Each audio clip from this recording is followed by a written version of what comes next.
Halo para maniak sepak bola, bagaimana kabarnya? Mimin doain agar semuanya sehat selalu dan dilimpahkan rezekinya. Pada momen spesial kali ini, Mimin akan menceritakan sebuah kisah hidup dan karir perjuangan keras seorang pemain sepak bola. Dari yang awalnya tidak dikenal hingga menjadi salah satu gelandang terbaik di dunia. Oh ya, sebelum mulai, untuk membuat Mimin semangat dalam membuat konten seperti ini, jangan lupa untuk menekan tombol like, komen, dan subscribe ya.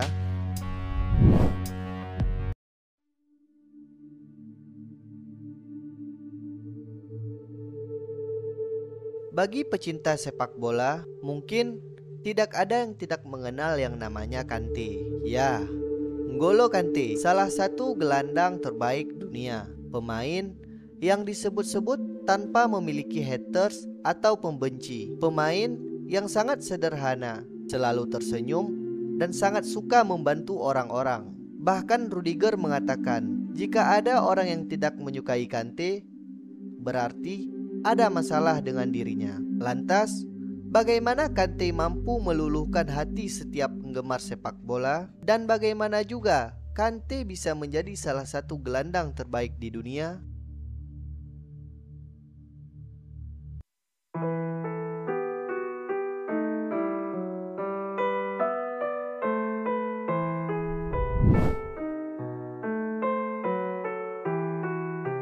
N'Golo Kante lahir pada tanggal 29 Maret 1991 di Paris, Perancis. Orang tuanya merupakan imigran asal Mali yang mencoba mencari peruntungan di dataran Eropa pada rentan tahun 1980-an. Kante kecil sudah ditinggal sang ayah sejak usianya masih 11 tahun. Setelah kepergian sang ayah, Kante hanya tinggal bersama dengan ibunya. Kante kecil sudah mulai mengerti dan tahu betul nilai kerja keras dalam kehidupan. Dia tidak pernah mengeluh dengan apa yang terjadi di dalam hidupnya. Setiap hari, dirinya selalu mencoba untuk meringankan beban keluarga tersayangnya. N'Golo Kante merupakan anak pertama dari pasangan yang bernama Tuan Latte dan Nyonya Kante.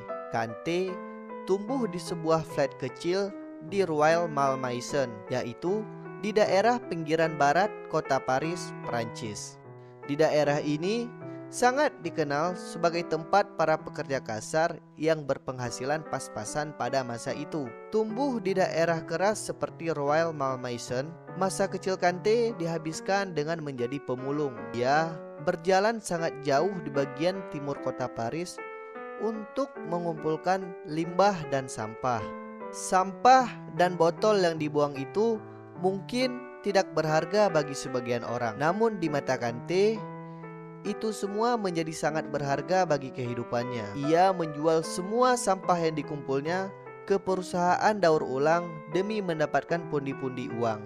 Pada saat istirahat, Kante merenung dan sadar bahwa pekerjaannya tidak bisa memenuhi kebutuhan keluarganya. Pada saat itulah Kante kecil memiliki impian yang tinggi, yaitu ia akan bekerja keras untuk bisa membebaskan keluarganya dari lingkaran kemiskinan. Kehidupan keluarga yang kurang mampu membuat Kante lebih ingin bekerja ketimbang menonton pertandingan sepak bola. Ia hanya menyaksikan pertandingan sepak bola ketika ada bar atau kafe yang mempertontonkan pertandingan sepak bola di televisi. Setelah beberapa kali menonton pertandingan sepak bola yang dimana sangat digemari semua kalangan, N'Golo Kante bercita-cita ingin menjadi pemain sepak bola. Namun karena tidak ada klub atau akademi remaja yang berdiri di dekat rumahnya, ia kembali mengurungkan niatnya untuk menjadi pemain sepak bola dan hanya menikmati tontonan di bar atau kafe yang menayangkannya. Di sela-sela istirahat memungut sampah, Kante pasti akan menyaksikan pertandingan sepak bola. Sampai pada akhirnya, pada Piala Dunia tahun 1998 memberinya kisah tersendiri, di mana pada saat itu Prancis menjadi tuan rumah di gelaran akbar 4 tahunan tersebut. Kante mulai belajar arti dari sepak bola. Timnas Prancis yang kala itu benar-benar membuatnya takjub. Terasa spesial bagi Kante karena skuad Prancis saat itu diisi oleh nama-nama imigran seperti Zinedine Zidane, Lilian Thuram, Patrick Vieira, dan Nicolas Anelka. Melalui partisipasi imigran tersebut, Prancis mampu meraih gelar juara dunia. Selain mulai mengenal sepak bola melalui Piala Dunia 1998, Kante yang sejatinya adalah seorang pemulung mampu meraup keuntungan besar dari gelaran tersebut. Tiap harinya, ia mampu mengumpulkan banyak sekali limbah dari wisatawan-wisatawan yang berkunjung ke Perancis. Sampah yang dijatuhkan para penikmat sepak bola dari berbagai penjuru dunia itu tak ubahnya menjadi barang yang sangat berharga bagi N'Golo Kante. Tak lama setelah Piala Dunia 1998, akhirnya ada akademi atau klub remaja yang berdiri di dekat rumahnya. Kante yang saat itu masih berusia 8 tahun benar-benar ingin menjadi pemain sepak bola. Dia bergabung dengan akademi amatir yang bernama JS Suresnes di pinggiran barat kota Paris. Setelah masuk ke akademi itu, Kante menjadi sosok paling menonjol dalam tim. Namun, banyak yang meragukan kapasitasnya. Dengan perawakan yang kecil, mana mungkin Kante bisa bertahan selama 90 menit, kata staf akademi itu.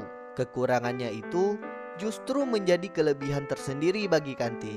Ia belajar bagaimana cara menjadi gelandang yang baik dengan bermodalkan tubuh kecil.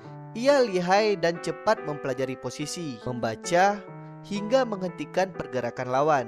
Serta ditambah lagi stamina Kante yang sangat luar biasa. Hari demi hari, Kante berkembang bersama akademinya itu. Beberapa piala berhasil dipersembahkan oleh N'Golo Kante. Namun, ada satu hal yang paling mencolok dari sosok Kante.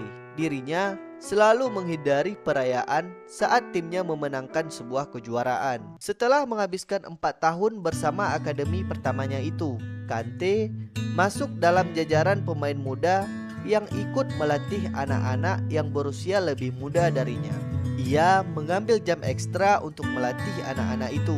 Dalam hal ini, Pierre Ville yang menjadi manajernya saat itu menjadi sosok penting yang menjadikan Kante sebagai pribadi yang patut diperhitungkan. Dari situlah Kante mulai mendapat pundi-pundi uang.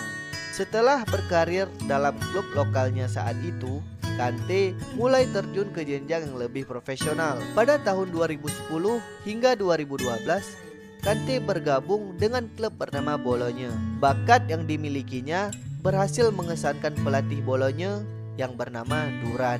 Puncak karir Kante bersama Bologne itu terjadi pada musim 2012-2013. Ya, di musim ini Kante benar-benar menjadi andalan di lini tengah Bologne. Bagaimana tidak? Ia mampu memainkan 43 pertandingan hingga membuat orang kala itu kagum, terutama fans dan pelatih. Perjalanan karir N'Golo Kante di dunia sepak bola menjadi salah satu kisah paling menarik dari para bintang sepak bola dunia lainnya. Setelah tampil impresif di Bologne, pada tahun 2013, Kante pindah ke Caen, sebuah klub di Ligue 2. Di Caen, ia membantu tim meraih promosi ke Ligue 1, yaitu liga tertinggi di Prancis. Permainannya yang konsisten dan luar biasa inilah yang menarik perhatian dari klub Prancis seperti Marseille. Bukan hanya itu, ada lagi pemandu bakat dari klub Leicester City yang bernama Steve Walsh juga ikut menunjukkan minatnya kepada pemain mungil tersebut. Tidak ingin kalah saing dengan Marseille, tak tanggung-tanggung, saking tertariknya Walsh pada Kante, di tahun 2015, Walsh bahkan nyaris menculik Kante untuk bermain di Leicester City. Saya yakin Kante saat itu juga tidak tahu Leicester itu ada di mana. Kami hampir berpikir harus menculiknya. Saya meminta tim di Prancis untuk menjaga Kante.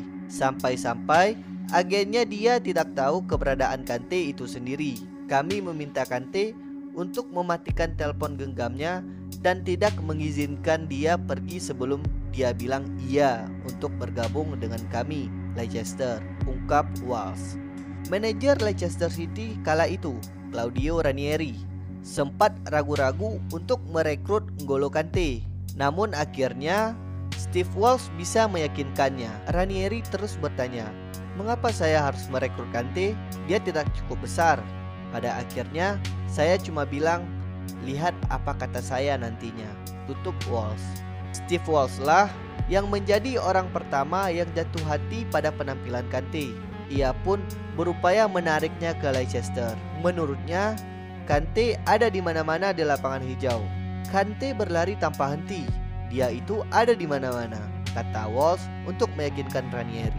Pada bursa transfer musim panas 2015, tepatnya 3 Agustus 2015 menjadi titik balik kehidupan Kante. Ya, Kante direkrut oleh Leicester City dengan harga 9 juta euro, di mana pada saat itu Leicester sedang berkompetisi di divisi teratas Liga Inggris. Impian Kante sebagai pesepak bola profesional benar-benar terwujud di Leicester City. Siapa sangka anak yang sangat miskin, anak yang menghabiskan masa kecilnya hanya dengan bekerja memulung sampah-sampah di jalanan, akhirnya bisa bermain sepak bola profesional. Tak tanggung-tanggung, ia bahkan bermain pada kasta tertinggi Liga Inggris. Sungguh pencapaian yang sangat-sangat luar biasa. Pada awal kedatangannya ke Leicester, ia sempat dipandang sebelah mata karena fisiknya yang kecil untuk seorang gelandang bertahan. Karena seperti yang kita ketahui, Liga Inggris dikenal sebagai liga yang keras dan penuh duel. Namun, itu tidak membuat Kante gentar sedikit pun. Ia bahkan lebih semangat dan lebih termotivasi. Dan disinilah karir cemerlangnya dimulai. Leicester City menjadi salah satu cerita sukses N'Golo Kante sebagai pesepak bola profesional. Meski sempat dianggap remeh pada awal kedatangannya, Kante benar-benar menunjukkan kualitasnya sebagai gelandang hebat dengan menjadi bagian dari musim ajaib Leicester City. Ya, seperti yang kita ketahui, musim 2015-2016 Leicester City menjadi juara Liga Inggris pertama kalinya dalam sejarah klub, dan itu menjadi debut yang sangat sempurna bagi N'Golo Kante. Selain gelar juara Liga Primer yang ia raih bersama Leicester, Kante juga sempat menyandang gelar pemain terbaik di Liga Inggris. Leicester City sangatlah berjasa bagi Kante, begitupun sebaliknya. Tak lama kemudian, setelah hanya semusim membela Leicester City, tim yang berhasil menjuarai Liga Primer Inggris itu membawa Kante menuju Stamford Bridge, markas Chelsea. Seketika itu pula Kante menjadi gelandang paling dikenal di dunia. Kepindahan Kante ke Chelsea kala itu juga membuat gaji Kante naik fantastis. Meski memiliki gaji tinggi saat bergabung dengan Chelsea, Kante tetap menunjukkan sikap rendah hatinya. Contohnya saja, saat setiap pergi latihan, ia selalu menggunakan Mini Cooper sederhananya untuk menuju kamp latihan Chelsea. Kualitas yang menawan bersama Chelsea juga kembali membawa Chelsea dan dirinya menjadi juara Liga Primer Inggris tahun 2016-2017. Lagi dan lagi, itu semua di musim debutnya. Tak hanya itu, Kante bersama dengan Chelsea juga berhasil meraih juara champion pertama kali untuk dirinya. Performa yang terus konsisten di tiap pertandingan inilah pada akhirnya membuat Kante masuk dalam skuad Piala Dunia 2018 yang kala itu di Rusia. Disinilah puncak karir N'Golo Kante sebagai pemain bola. Ia dan teman-temannya sukses membawa Prancis menjadi juara dunia dengan menundukkan Kroasia di laga final dengan skor 4-2 bagi kemenangan Prancis.